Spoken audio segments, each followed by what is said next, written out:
Well, good afternoon, and welcome to the 48th annual meeting of the Greater Worcester Community Foundation. My name is Chris Collins, and for about another hour or so, I have the high honor of being chair of the foundation board. A special welcome to our guest speaker today, Phil Buchanan, from the Center of Effective Philanthropy. Welcome, Phil. The Grateful Dead may have been singing to me when they sang, "What a long, strange trip it has been." However, I'm so thankful that we are here today to celebrate another year of the foundation. We have been through a lot, but we have so much to be grateful for and so much to look forward to. In Farewell to Arms, Ernest Hemingway wrote, "The world breaks everyone, and afterward, many are strong at the broken places." We are strong at the broken places. It has been a difficult journey to get our leadership challenges figured out. And Tim Johnstone is a manifestation of that strength. Tim has been a truly outstanding interim CEO and president. A few months ago, Tim and I had the opportunity to have our photos taken for this year's annual report. And I chose the balcony of the new Pryor Performing Arts Center at the College of the Holy Cross as a setting, because in my humble opinion, it has the most comprehensive view of our great city. Tim, it was an honor to be pictured with you with Worcester as our collective backdrop. Your steady and serious stewardship of the foundation, which will have lasted for just about a full year when your service ends on July 31st, was exactly what we needed. I expected you would be a good leader. What I did not know was that you would be such a good and trusted friend.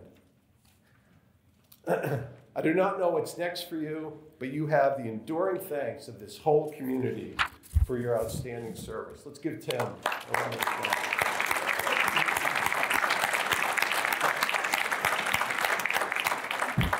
Our well wishes for your continued success, and please stay in touch. Pete Dunn is here today. Pete is our incoming CEO and president.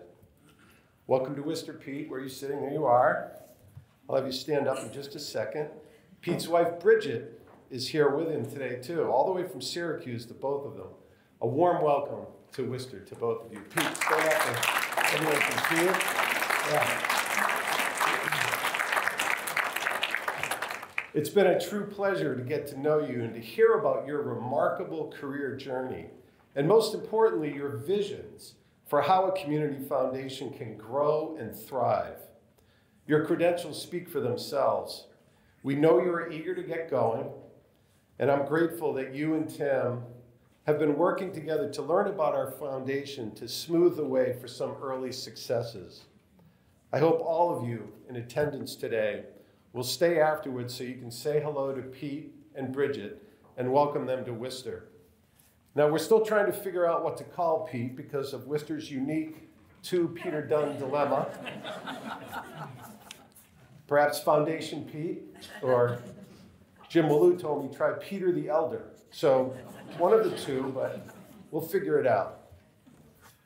The other two things I wanted to mention today are two brief but inspiring stories about philanthropy in our community. First, the story of Vaughn Capralian. In 2021, we received a call from a local trust and estates lawyer to inform us that we would be receiving the bulk of the estate of Vaughn Capralian. And this was Vaughn's obituary. Vaughn Capralian, 87, of Westboro, passed away on Thursday, April 8th, 2021, at UMass Memorial Healthcare University Hospital. Born in Worcester, he was the son of the late Carrican and Lucy Santoyan Capralian. He was raised and educated in Westboro and was a 1953 graduate of Westboro High School. During the late 1950s, he served with the United States Army, attaining the rank of Private First Class, E3 Technical. Vaughn was a self-employed blasting engineer.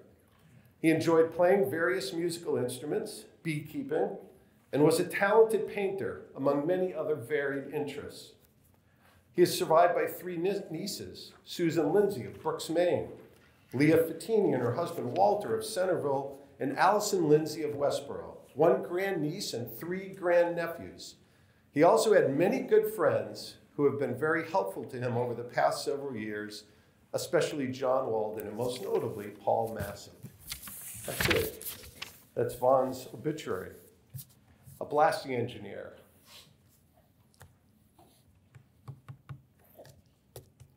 With a high school education. He left over $4 million to the Greater Worcester Community Foundation.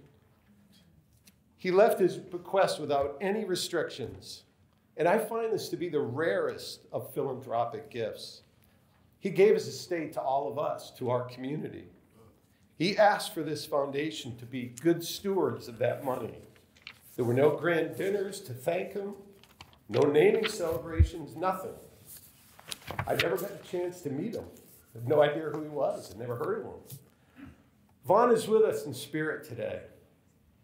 And as recipients of this amazing gift, all of you have our word that we will use Vaughn's funds, which he earned and saved over a lifetime, for the benefit of all in this community. Mary Tona Cocaine. Now, I did know Mary. She was diminutive in size, but lion-hearted.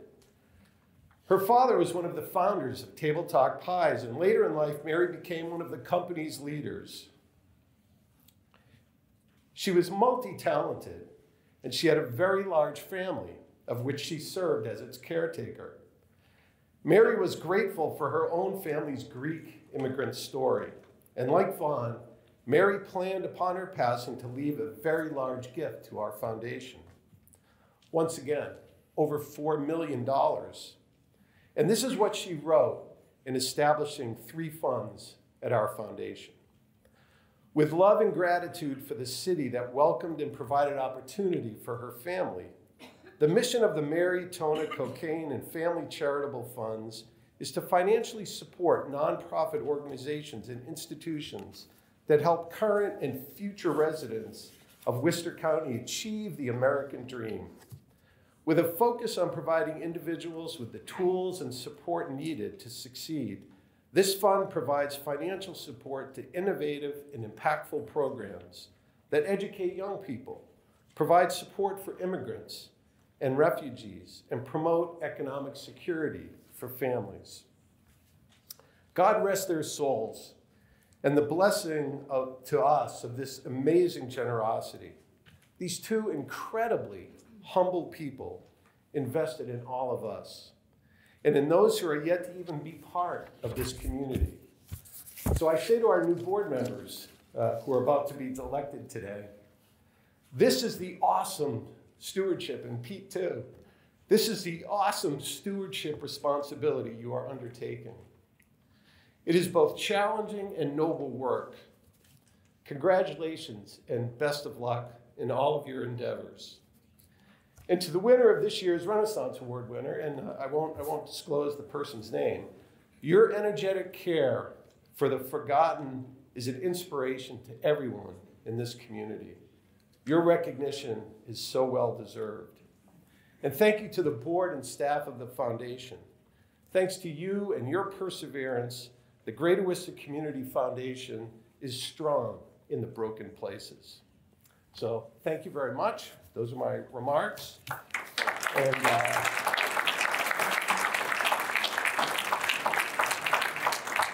it's my great pleasure as a board member at the College of the Holy Cross to welcome to the podium Oliver de la Paz. Oliver is an associate professor of English at the college, and he was recently appointed the Poet Laureate of the City of Worcester. Oliver, it's an honor to have you here today and to share your poem with us.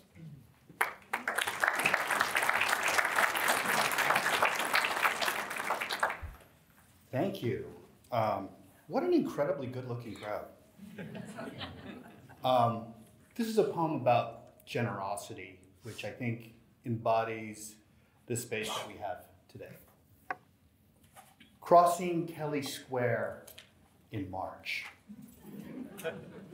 Sometimes the miraculous happens. Like days in March when the sun burns bright hot on my face, and the snows thaw into rivulets along the roadway. The smell of iron as waters from the melt splash up on the axles of cars, turning in the dynamo of the roundabouts. The minor miracles of vehicles dipping and darting together and apart in a dance, and the walkers crossing precariously at the intervals. I'm holding a bag of fruit and some empanadas, a carry-out plate of dumplings, something for lunch, and something to give away. Because the day looks rife with possibilities. I imagined it was a good idea to choose this path as I watch the same blue Volvo pass me for the 4th time. I've seen the novelty t-shirts, am familiar with Kelly Square lore, and have witnessed many prodigious crossings in my lifetime. I've witnessed a man pull a 1-ton moose out of a frozen pond by its antlers with a bungee cord and persistence. The time my mother made 48 egg rolls turn into 148 for the church bazaar. I've seen bluing infants turn bright pink with the puff of a breath to their lips. And on television, I've seen dozens of men trapped beneath a cave-in for days emerge from the ground like cicadas shedding skins. Today, I chose this path because miracles require witnesses. And I wanted to see it for myself, the way the traffic moves as though it's of one mind. I wanted to see the story or the history behind the story, the way you can imagine the avenues of an old industrial town widen and shrink, curl and straighten, the echo of time like the Doppler sound from a car radio speeding by into fainter and fainter bass until there's only the memory of the drum. I see cars merge and other drivers look to one another, moving forward in a dance where sometimes you must lead and sometimes you must believe. Across the way, I see a man holding a bag of groceries amid the ebb and flow of traffic, standing on a tiny piece of triangular real estate, watching all the people who have places to go this way and that, curving and banking gracefully, then splitting into their separate destinations.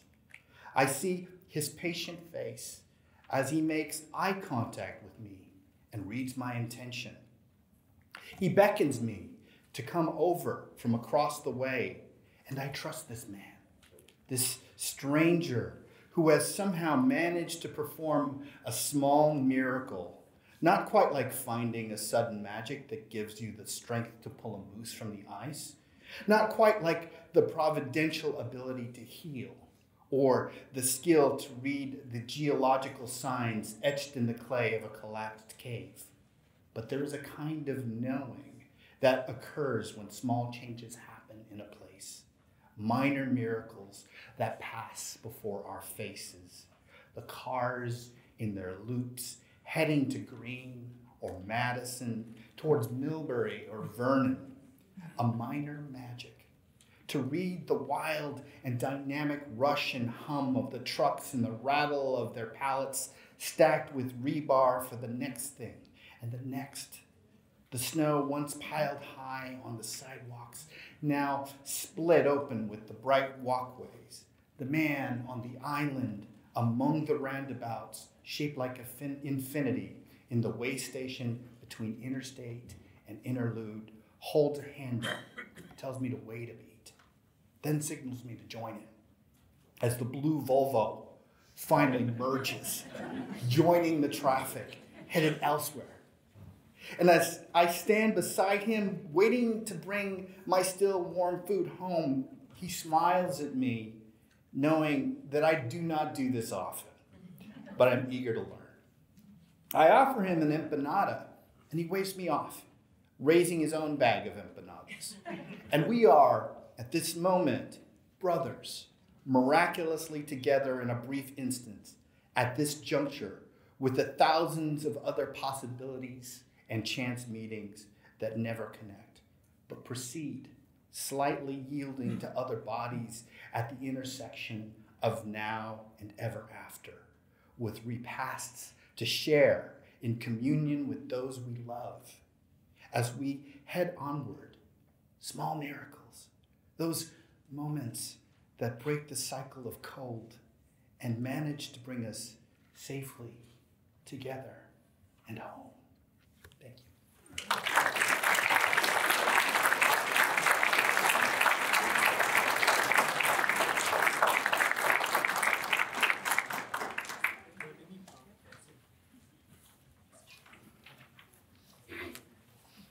I'm Tom Bartholomew. I'm the treasurer, chair of the investment committee. I was sitting there for a moment, taken by the poem, and almost forgot I had to come up.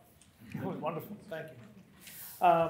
The Community Foundation manages today about $180, $190 million. Last year, as we all know, was very difficult, but we're fortunate to be staffed by a group of volunteers who are committed. I just want to take a moment and thank Jim Collins, Chris Collins, Warner Fletcher, Dix Davis, Abe Haddad, Chris McCarthy, John Shoro, Jeff Solomon, Ann Tripp, and our consultant, Jeff Croto from Brown Buckles Corporation, for all the hard work that has been put in the last couple of years. Last year was a very difficult year. We spent a lot of time working on the portfolio, and it's beginning to pay off. If you look in your annual report, if you have it available, if you'd like, on pages 2 and 3 and pages 14 and 15, you'll find some of the financial information. The disappointing results are sometimes difficult to deliver, but sometimes you can be proud of what's been done. In 2022, we had a negative performance in excess of 14%, almost 15% of the portfolio. However, the committee worked hard to mitigate a lot of losses. You all know what the market's been doing if you follow the news and you have any money of your own invested. We invest for long-term gain. We invest for long-term growth of capital. Short-term nuances in the market are not supposed to affect our philosophy, but provide us with opportunities to readjust the portfolio and make decisions for the long term that make sense. And we have done that, and they're starting to pay off a lot, so that, as of the most recent report, our long-term 3-year averages have now kept up and exceeded benchmark, which is something we've been working on for quite a long period of time. You don't see that in the report today, but I'm telling you that to be the case. We all know what happened. Not everybody gets the pleasure of dealing with a pandemic. Not everyone gets the pleasure of dealing with a banking crisis like we've had of late. There's a lot of things in these economies which have made it difficult, but this committee has worked hard and made a lot of really good decisions. We never stood pat. We made changes that made sense in light of what was delivered to us, and it's truly starting to pay off. So we're happy to deal with any questions you might have. Copies of the annual report and the audits are available online. Should you like to look at the numbers and discuss them more, please refer to those. And I'm happy to deal with any questions you might have after the meeting. Thank you.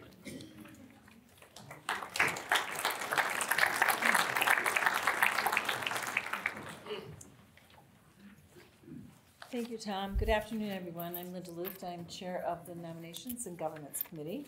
It is my great pleasure to provide this report to you this afternoon. Before we get started, I would like to note that in interest of efficiency, Chairman Collins has asked me to manage the votes for this portion of the meeting. As you may know, the Nominations and Governance Committee works to support the board's optimal performance throughout the year and to prepare for the succession of directors, officers, and corporators. They are also responsible for maintaining and recommending changes to the bylaws. I would very much like to thank the committee, Che Anderson, Joyce Augustus, Chris Collins, Nadia McGorthy, and Kim Salmon for serving this year. This has been an extraordinary year with a tremendous amount of work, and this team has done a fine job. Thanks also to Tim Johnstone, Kelly Stimson, Elaine Netter, and Kayla Schmaus from the staff for all of your support. We could not have done this work without you. So we're going to begin with elections. Last week, the foundation emailed the slate for today's meeting to all of you, corporators and board members, so you should have had a chance to review it already. And as always, the committee has recruited many talented individuals to become part of the foundation family, and we are recommending the following individuals be elected as new corporators. Edward Augustus, Jr., former Worcester City Manager, and as many of you may have noted, as of yesterday, the newly appointed Massachusetts State Housing Secretary. Lisa Cohen, Health New England. James Donahue from Old Sturbridge Village. Peter Dunn, the other Peter Dunn from the city of Worcester. Grace Elton, New England Botanical Garden at Tower Hill. Ann Fine, Seven Hills Behavioral Health. Liz Hamilton, Boys and Girls Club of Worcester. Lauren Howe, Empowered PR. Kim Miner, the Worcester Red Sox. Karen Pelletier, Worcester Regional Chamber of Commerce. Stephanie Ramey, Worcester Railers. Scott Rossiter, Lamp & Company. And Jacob Sanders from the Architectural Heritage Foundation. Naomi Sleeper, Imperial Distributors.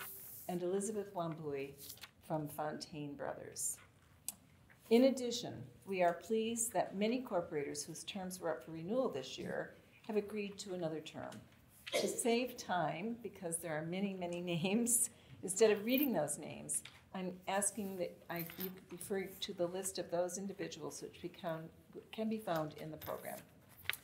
So at this time, I will entertain a motion to accept these nominees as new or continuing corporators.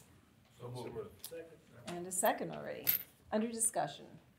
Hearing none, all in favor? Aye. Great. Any opposed? Hearing none, the vote passes. Thank you. Now, to board elections. Following a very careful vetting by the committee and the board's pre-approval, we are pleased to announce the following individuals to serve a first term on the board of directors. These are Linda Camuso, Estate Preservation Law Offices, Mary Beth Campbell, Worcester Community Action Council, Dennis Kerrigan, Hanover Insurance Group, Naomi Sleeper, Imperial Distributors, Ann Tripp, Opus Investment Management, retired, and Valerie Zalezi Wyndham, Promoting Good. And for a second term as director, Christopher McCarthy, Fidelity Bank.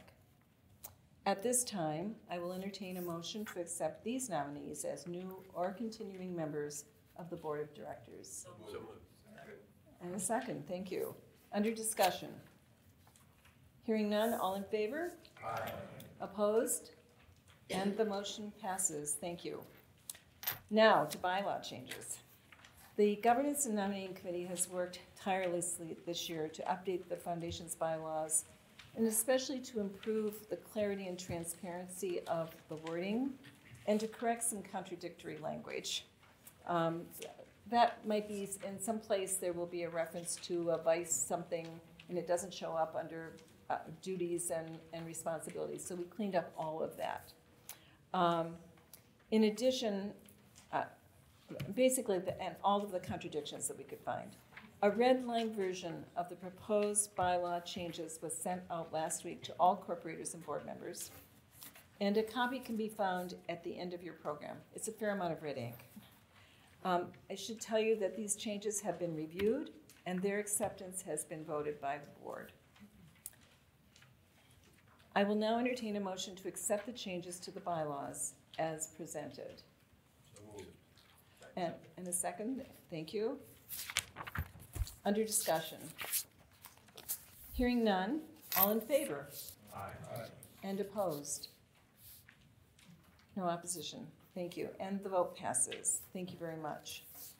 At this time, we're going to do something a little bit different than we've done in the past. We're going to pause the annual meeting to convene a very brief meeting of the board for the purpose of presenting and voting the slate of board officers. Only board members will participate in this vote. We are pleased to announce the following to a 2-year term as officers of the Board of Directors. As Chairman, Tom Bartholomew. As Chairman-elect, Satya Mitra. Treasurer, Maria Heskes-Allard. Clerk, Joyce Augustus. At-large, Mike Angelini. And the other at-large, Shay Anderson. At this time, I will entertain another motion from a board member to accept these nominees as officers of the Board of Directors. And a second. A second, thank you. Under discussion. Hearing none? Oh, I'm sorry, all in favor? Aye. And opposed? And the vote passes, thank you. So now we're going to return to the annual meeting, and it is my great pleasure to turn the podium over to Interim Foundation President, Tim Johnstone. Tim.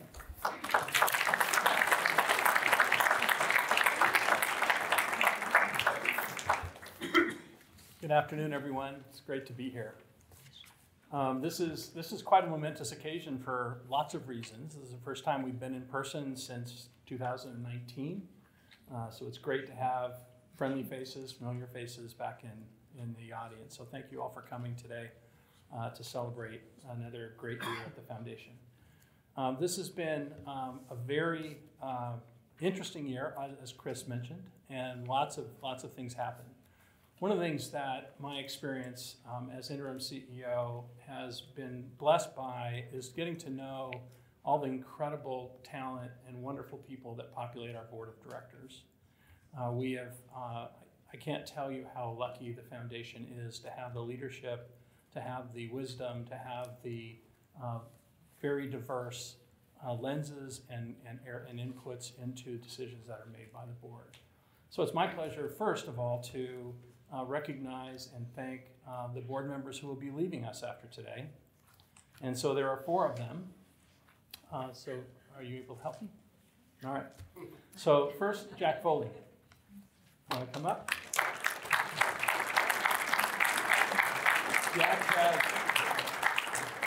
Jack has a tremendous passion, not just for the foundation and for the city and county of Worcester, but for education. He dedicated his career and life to helping young people thrive and to all the things that go to people who pursue education. Jack joined the board in 2015. He was a corporator since 2003, so he's been affiliated with the foundation for a long time. It started off as a scholarship volunteer and spent 5 years of your life chairing our early education initiative. And really thank you for all of your great work. So thank you, Tim, very much. God bless you. Thank you Nadia. I'm going to start early. Nadia, thank you for all of your work. It's so great to see you. Nadia has done incredible work with the foundation. She's been with the foundation since 2015. Also, she loves the work. She became passionate around the giving of grants and understanding how the grant-making process with nonprofits worked. She was also a scholarship reviewer, spent time on the strategy task force, was on the nominations and governance committee, and did yeoman's work on the bylaw changes that you all just voted for. So thank you for all of that work. And chaired, both was on and then chaired the grants distribution committee. So we're going to miss having you around, Nadia. Thank you so much for all your great work.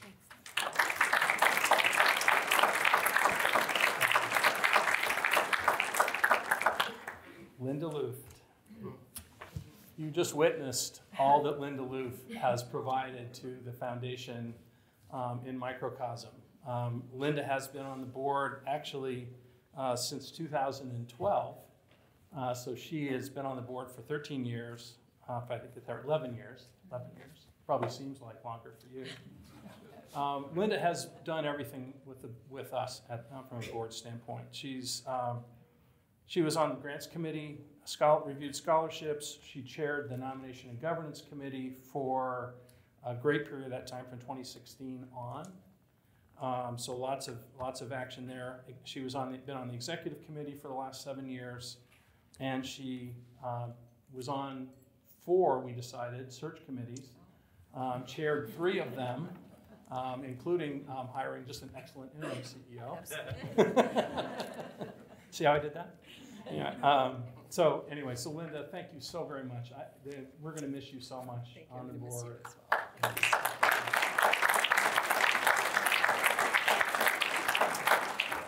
My friend Chris Collins, please come up. Let's wrap it up, Timmy. Yes, sir.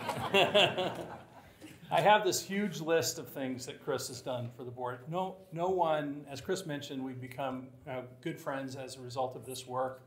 I don't know anyone who loves the city of Worcester, the county of Worcester, and represents the foundation in any better way than Chris Collins. Thank you. I'm not going to read everything that you've done. You've done everything. You've chaired everything. You've been on everything. You've devoted your time and your talent to the foundation, and I really, really appreciate that you've done that, and we're all very grateful for that. I don't have the quote exactly, but Martin Luther King once said that, I'm paraphrasing, that it's really easy to lead when things are going well. It's not so easy to lead in times of turmoil and trouble. And Chris exemplifies that. He rode out ups and downs at the foundation. We had a record year. He talked about some of the great things that have happened in the foundation over the last year. And we had a record year of donations, but we also had a lot of up and down in terms of leadership turnover and other things that have gone on at the foundation. And Chris showed up every day. He was calm. He was wise. He answered my phone calls. He was there for us as a foundation. And we're all considerably better off as a result of Chris's leadership. So I can't thank you enough. And thank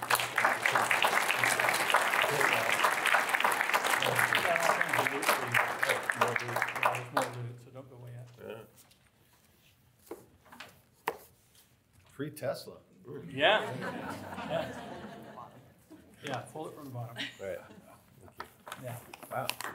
Thank you, Seth. All right, so according to Kelly's run of show, I'm supposed to have been finished 15 minutes ago. So I'm going to abbreviate my remarks as president and CEO. We've talked about the great things that have happened. I want to say a couple things. First, I want to thank our corporate sponsor, Curry Printing, for their great sponsorship. We have a corporate sponsorship program. They do all our printing for us. They did this wonderful work on the annual report that you have before you. You see their name and contact information on the back. I would encourage all of you to consider using Curry Printing if you have that need. They've been just a terrific partner for us for a lot of years, and they're a corporate sponsor for us. So the second thing I want to do is ask you all, before you leave today, find a staff person and thank them. When I came into the foundation, one of the first things that I learned was that the staff was keeping the ship afloat. It was running. We were accepting donations. We were making grants. We were doing the things that we were supposed to do. We had a unqualified audit on our financial statements. The staff kept it together, and I'm incredibly grateful on behalf of the foundation for the work of the staff. So if you see a staff member on your way out, please thank them for that, because we're better off.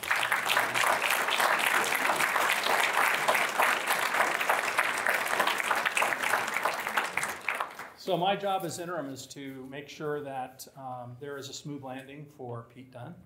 We're calling him Pete, so that until one of Chris's nicknames sticks, we're going to go with Pete Dunn. So part of my job is to help create a soft landing. I've been buying mattresses so he lands softly. And the staff, again, has stepped up to help with that work. We've done a lot of work internally to make sure that everything that we do internally is a best practice. We have good financial controls. We have good policies and procedures. We have, last year we did a survey of grantees to see how we were doing with them, and learned a lot from that process. We earned one of the highest overall scores of any community foundation in the United States, so we feel really good about that. We also learned some things that we've been executing since. We also did a staff survey, and boy, did we learn a lot from that. But as a result, we have done some organizational development work. We've restructured. We were able to promote or increase responsibilities for 3 of our staff this year. And we've worked really hard to define who we are as a team, what our internal culture is, how we want to work and operate with each other as a team. So we've had an outside consultant come in who's talked to us about that. We're working on our internal values, how we respect each person from whatever their backgrounds are. And that's been just a marvelous process. I've gotten to know each of them well and appreciate all that they do.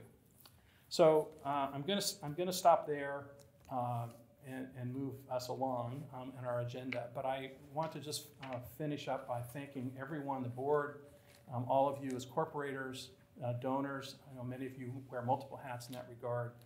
The foundation is such a wonderful place. It's such a wonderful organization. It does truly tremendous work in the community. I've been blessed to be a part of it for a short time. I'll never forget my experience here. I have a little bit more of experience to enjoy, but I want to thank all of you for that effort. So I'm going to applaud all of you. Thank you.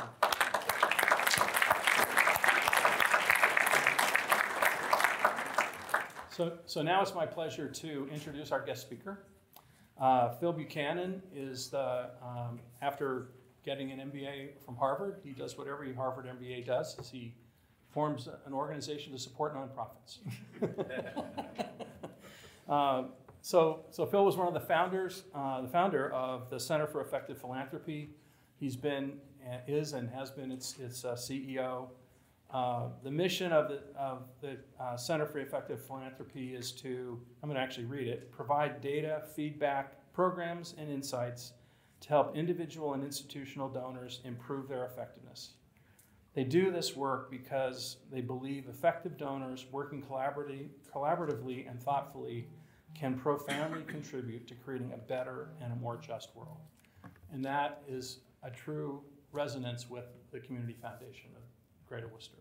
So it's with great pleasure that I introduce you to Phil Buchanan as our speaker.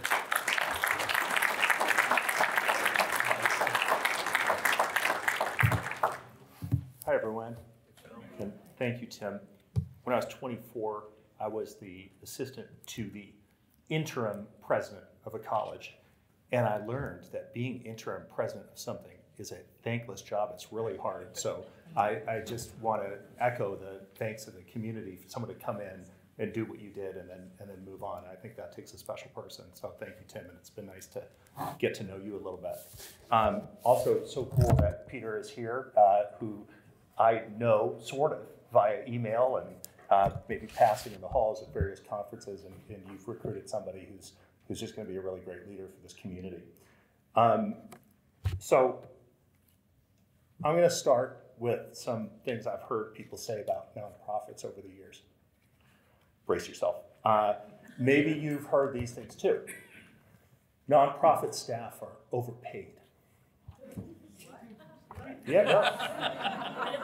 People say this stuff. Nonprofits are bloated. Nonprofits spend too much on overhead. Nonprofit staff, they couldn't make it in the real world. Nonprofits don't care about measuring effectiveness or impact. They're not innovative enough. Nonprofits are corrupt. Oh yeah, and this one is my favorite. This happens to people I went to business school with.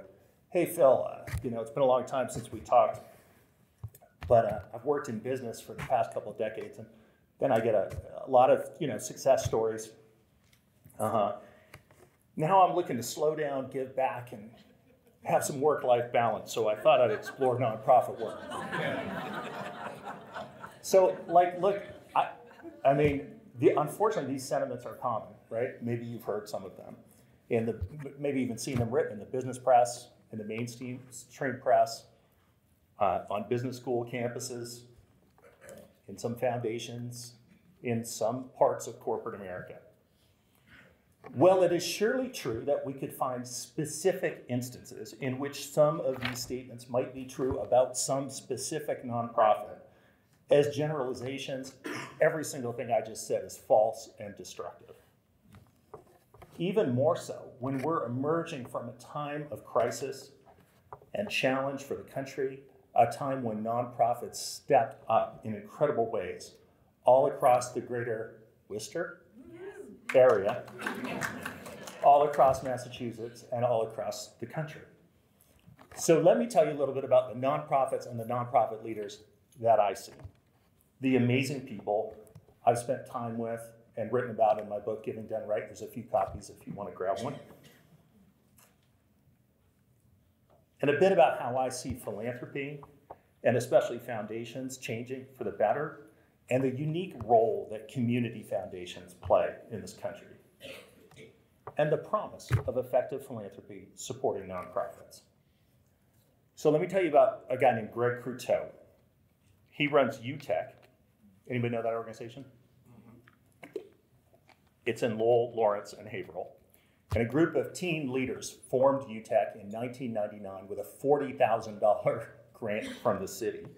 Today, UTEC, which aims to nurture the ambition of proven risk youth to trade violence and poverty for social and economic success, is literally saving lives. UTEC is nationally recognized. It's been held up as an exemplar by multiple governors of this state. They work with 800 or 900 young people every year, but intensely with about 160 to get them out of criminal activity and into a productive job. So what does that look like? Any given day finds Greg and UTEC street workers sitting at a bedside in a hospital after a shooting, visiting a gang member in prison, or attending a funeral. Why there? Because these are the places where UTEC staff find they can best begin the process of recruiting young people to leave street life behind. To speak to the young people who have been served by UTEC and whose recidivism rate is 10% compared to a state average of 50%, is to be inspired and moved. I talked one day to Andre, who Greg introduced me to. He got caught up with the wrong crowd in high school as he sought to get away from constant fighting at home. He was arrested following a robbery and ended up in prison. He found UTEC after his release, working in its mattress recycling facility, and then eventually in its cafe. People here understand that people make mistakes, Andre told me. When I'd walk into UTEC, I'd feel like I was home. I was someone's kid. They fathered me, mothered me, brothered me, and cousined me. This place represents love, he told me. These are the kind of places nonprofit leaders and staff are creating and nurturing every day. I think about people like Gladys Vega. She runs La Colaborativa in Chelsea. She has been working to help the poorest people in her community in various roles at that organization since 2001. But last year, when my colleague Grace and I interviewed her for our podcast, she told us it was only when the pandemic hit that she felt that folks finally appreciated the work her organization does. This is what she said. She said, I was like, wow, I am finally seen. Our job is finally seen. We've been doing this for 3 decades, and we were never seen because I'm a woman of color. I'm a woman that has a strong attitude, she told us. I'm a woman that questions authority. I'm a woman that tells a funder, if you're going to give me money, allow me to tell you how I want to use it. Because after all, it's my community, and it's our narrative. That's so important, those words. Ask Gladys or Greg, or the thousands of nonprofits the organization I lead has surveyed over the past 2 decades, what their biggest frustration is, and they'll tell you it's a lack of flexible, long-term funding. The kind of funding that allows them to plan and hire, pay decently, invest in strengthening their organizations. And related, it's a lack of trust in them. These jobs nonprofit leaders do are hard, made harder still by the fundraising hamster wheel. I want you to listen to what I'm about to say. Running a nonprofit takes everything it takes to run an equivalent-sized business and a whole bunch more. It's harder work. Yet we are told nonprofits should operate like business. What does that even mean? Twitter? Volkswagen? The corner dry cleaner? Procter & Gamble? Amazon? Patagonia? Right? Business is incredibly diverse. That's not helpful as sort of a bromide, right? Like that's not a helpful piece of advice. And foundations and donors are told by consultants and business school professors that they should act like investors, maybe venture capitalists, and hold nonprofits to account as if nonprofits were staffed by people who chose to work there in order to settle in for a long nap. As if it's a funder's job to rouse them from their sleep, kick them in the butt, and get them moving. But the best funders understand that their role is to support these organizations to be stronger so they can have more impact on people and communities. That's what great community foundations do. And they connect the donors who want to make a difference with the nonprofits best positioned to make an impact in specific communities. The best community foundations have something that, no national commercial provider of donor-advised funds can offer donors: deep community knowledge and expertise, and strong relationships with organizations and people in their communities. They can convene and connect and support. The best community foundations, and even private foundations for that matter, understand that performance assessment is much more challenging for nonprofits than for businesses. There is no analog to ROI or profit, no universal measure by which we can judge very different nonprofits working in different contexts. Metrics, they understand that metrics that seem to offer that promise, like overhead ratios, often do more damage than good. That they obfuscate rather than elucidate what matters most. They understand that funders should support nonprofits in seeking out the information that would be most useful to the nonprofits themselves in assessing their work and getting better, which I tell you every nonprofit leader wants to do. The best community foundations understand that strategy, too, is different in this world than it is in business. I know. I was a strategy consultant in the corporate world right out of business school. And I'm telling you, we didn't want our clients' competitors to know what the strategy was, right? It's all about unique positioning, distinctiveness. You don't want to share strategy. You're in a zero-sum competitive context. In philanthropy, strategy is completely different. It's got to be shared across entities, across funders or organizations, because no one organization acting alone can get it done. It's about collaboration, not competition. And I would say that the best community foundations also understand and are humble enough to recognize that the best ideas about strategy are often, guess where? In the communities that are impacted. The people whose lives you seek to improve often know what is most needed. They understand, the best community foundations, that they need to take a stand about important issues in communities. And there's a tendency to worry about this in community foundation boardrooms. I've been in a lot of them. That we might alienate this donor or that donor. But it turns out that donors themselves want this kind of leadership. In our analysis of a vast number of donor surveys of community foundations that we've done, we see that the strongest predictors of donor satisfaction in community foundations are donors' sense of the foundation's level of responsiveness to them, that makes sense, and donors' perceptions of the foundation's impact on the community, as well as their leadership in the community. These things matter more to donors than fees. And the best community foundations make sure they get candid and comparative feedback. My CEP colleagues and I have been trying to help funders get out of their bubble of positivity, which you're just in when you have resources and other people need them, right? They're going to tell you often what they think you want to hear. So we do this through our grantee perception report, which we provide to grant makers like the Greater Worcester Community Foundation in order to get better. And we lift up the perspective of other constituents as well, applicants, intended beneficiaries, and others. And community foundations like this one also know that it's crucial to get that donor feedback. And we work with many community foundations, including this one, to survey donors and provide comparative feedback. So we see funders working to listen, to get better, And even as I lament how much better it still could be, it's actually kind of a watershed moment for philanthropy.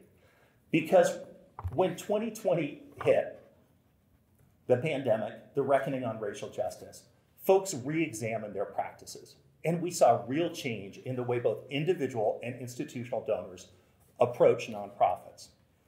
More general support grants, more streamlining of processes, asking, if we're not actually reading the report that we ask grantees to submit, maybe we shouldn't ask for it. Maybe we could have a Zoom instead, right? People have fundamentally re-examined the way they do their work.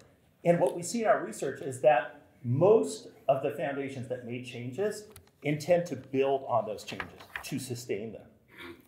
And then, amid all this change, in the summer of 2020, entered onto the scene somebody who exemplifies a trust-based approach, maybe more than any other individual donor, Mackenzie Scott. She doled out about $15 billion in under 3 years. In the first year of her grant making, her grants at the median, the grants were $8 million, compared to a median grant size in our database for foundations of $100,000. So 80 times, that's the math, 80 times the size of the typical grant. And I had many friends who work in foundations say, oh, Phil, this is gonna be a disaster. Nonprofits can't handle this kind of infusion of money. They don't have the absorptive capacity. There will be unintended negative consequences. Other funders will pull back. You know, the SH is gonna hit the fan. Interesting hypotheses. And we're researchers, so we said, let's study that. Let's see what happens. And it's early days. We're only in year one. Well, we're in year two now. We've only completed year one of our analysis. But when we surveyed 277 of those organizations that received grants in the first year and interviewed in an in-depth way 40 of those leaders, we see so far, and we'll see, no evidence of those dire predictions coming to pass. In fact, carefully vetted nonprofits, vetted because they were effective, are perfectly able to handle a massive infusion of resources. They know what to do with the money. They don't, like a drunken sailor, spend it all in one place. They're very thoughtful in allocating it across a number of different dimensions of their work. So, I get it. None of you, presumably, let me know if you are doling out $8 million gifts. But there's a lot to learn from her approach. There's a lot to learn about the value of trusting those who are closest to issues and communities. Organizations that are best positioned to work with certain communities, because they know those communities, should be supported for their proximity. Small is often beautiful. We learned this in the pandemic, right? Where do people go? I have a friend who ran an organization working with immigrants, asylum seekers, and refugees in Seattle. Small organization. And when those folks, many of whom were employed in the hospitality industry, were furloughed and laid off, where did they go? They went to that organization because that was the organization that had helped them when they came to this country. They didn't go to the food bank. So she partnered with the food bank and found herself suddenly serving food, right? So we need to support these organizations that are rooted in communities. We talk about scale, we talk about size. That can be important, but sometimes small is beautiful. So that's where your community foundation comes in. It is literally the job of the folks here at the Greater Worcester Community Foundation, the staff, to help you know what organizations are best positioned to make a difference on the issues that you care about. So listen to them, trust them, give generously to this foundation and with the guidance of those staff. All right, as I close out, last thing I want to say is that whether you're a leader of a nonprofit here, and I could tell because you were the ones applauding the loudest, or a donor who's trying to make this community foundation better, or somebody else here for some other reason, stay true to yourself and your values and your principles. For me, this is about finding inspiration in those I've admired and respected who have fought for what they believe. So I'm talking about inspiring nonprofit leaders like Brian Stevenson, founder of the Equal Justice Initiative, and Ajahn Poo, founder of the National Domestic Workers Alliance. People who have taken principled stands for justice and equity and taken personal risk in the process. But I also think about people who are not household names. People like Greg and Gladys. People like you, the nonprofit leaders here. And I think about the people in my personal life, like my dad, who inspired me. He was an activist, getting arrested both at a lunch counter sit-in in North Carolina in the civil rights movement in the early 1960s, and on the train tracks, lying on the train tracks in Washington State when he was protesting nuclear weapons in the 1980s. He devoted his life to pursuing what he thought was right, sometimes at the expense of those of us who loved him. I don't really recommend that part, but I admired his courage and his conviction. And he died when I was 14, but not a day goes by that I don't ask myself what he would have thought or what he would have done. And I urge you to connect to those people in your lives whom you admire because they've shown you what it looks to speak up, to take the courageous path, to take risks for the greater good, to be generous, whether they're living or whether you've lost them.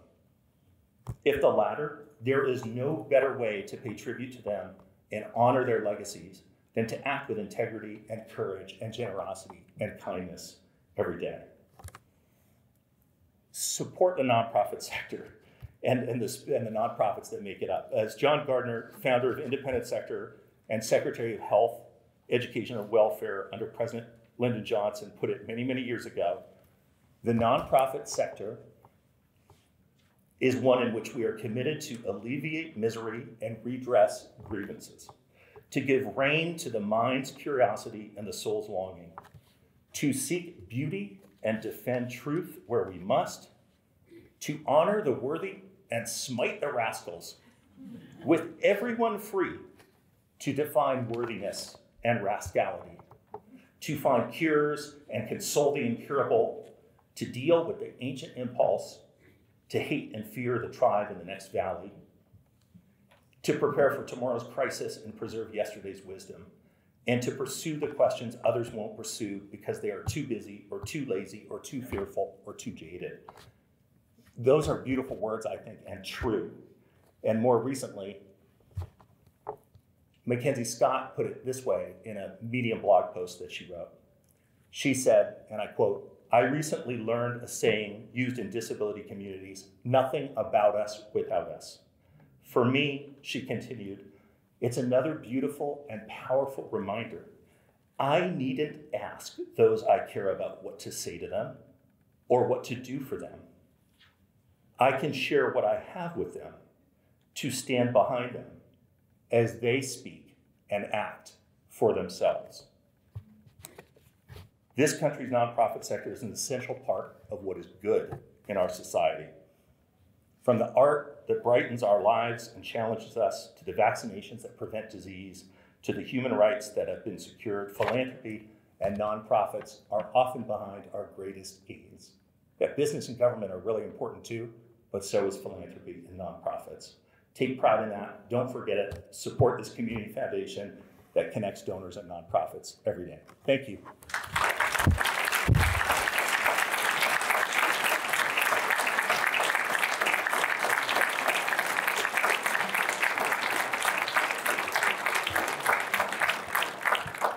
That was terrific, Phil. Thank you very much. So this is one of, I think this is maybe the best thing, or it might be my favorite thing that the foundation does.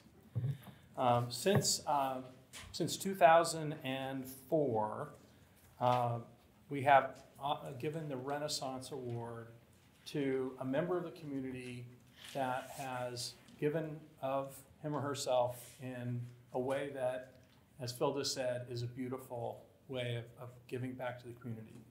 The person that's winning it this year very much exemplifies all of those characteristics. The award was established through an endowment actually created by Jack Lund, who is one of the founders of the Community Foundation. And so, and it's perpetuated on as many of the things that we do at the foundation are. And so I'm just very delighted to give this award to Dave McMahon, who is the co-executive director of Dismas House.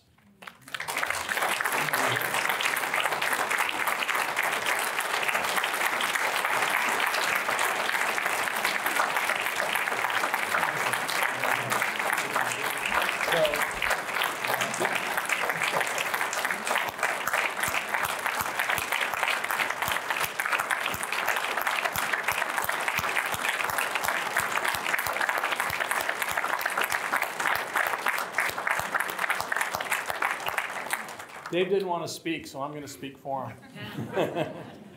Dave's been with Dismas House for 25 years. He first became aware of Dismas House as an undergraduate at Notre Dame, and we do forgive him for going to Notre Dame. But he has committed his life to helping people less fortunate, people that are incarcerated, people that are homeless, find a way to a better path. And Dismas House, under his leadership, with his co-ED, his wife, have grown to the point where they are helping over 700 men re-enter society in a very positive way.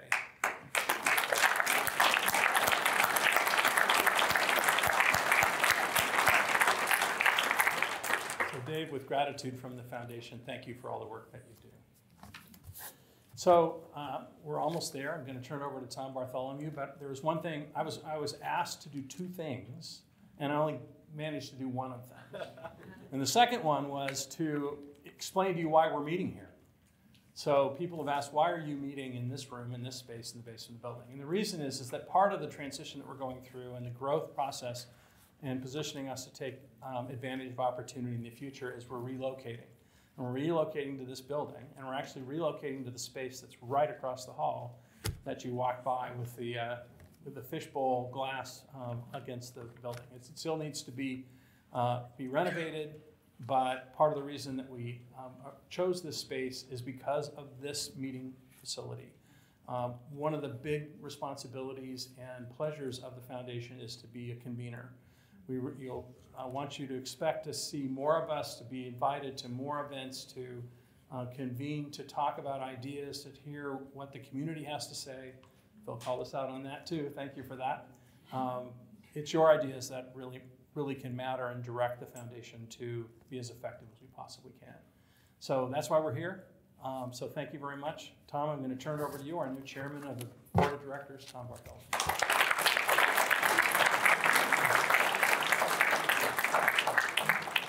Just for the record, David, there's one fellow over here who's not sorry that you went to Notre Dame, right, Peter? Yeah. Peter Dunn, your new CEO. So I just want to take a moment to say how honored I am to be able to stand in front of you today. 1975, the foundation was started. 1975 was when I graduated from high school, and I most recently qualified for Medicare. So it's been a long journey for the foundation, and a long journey for me, and a long journey for everybody in this room. The population of this room is markedly different than it was 50 years ago. There might be one or two people in the room who were here when things started, Mike, I'm sorry. But very few are still able to be here with us today. But it's good to know that we have such a broad section of the community with us, and we hope to work very progressively with everyone going forward on virtually every aspect that was talked about by Mr. Buchanan. Leadership was defined as taking risks and challenging the status quo. If you walk outside this building today and take a look around the city of Worcester particularly, and this is not the Worcester Community Foundation, it's not the city's foundation, it's the community's foundation. But Worcester is markedly a different place than it was 50 years ago. Look at the cranes in the air, look at the ballpark in town, look at the people in this room today. It's a different crowd. Nothing that I think the foundation does should go without being reviewed and looked at. One thing that I've learned in the very short period of time that I've known Peter Dunn is that he's going to look at everything and bring new ideas and new philosophies to the fore for the board's review. I'm very excited that Chris Collins has bestowed upon us the goal of turning this into a $1 billion foundation during Che Anderson's lifetime. We just hope Che lives a long and healthy life. And we're going to buy a big life insurance policy to make sure it's okay. But it's truly going to be a challenge. It's only a 2-year term to do this and try to help set the course. But with Peter Dunn's leadership and Bridget's allowance of him to come to Worcester, which we really appreciate, we'll get a lot done in the next couple of years, and we look forward to doing it. Thank you. Please join us for cocktails and a reception afterwards and say hello to everyone on the board. Thank them, and the staff, thank them. And say hello to Peter Dunn and shake his hand, and we'll do name test with him later on. Thanks.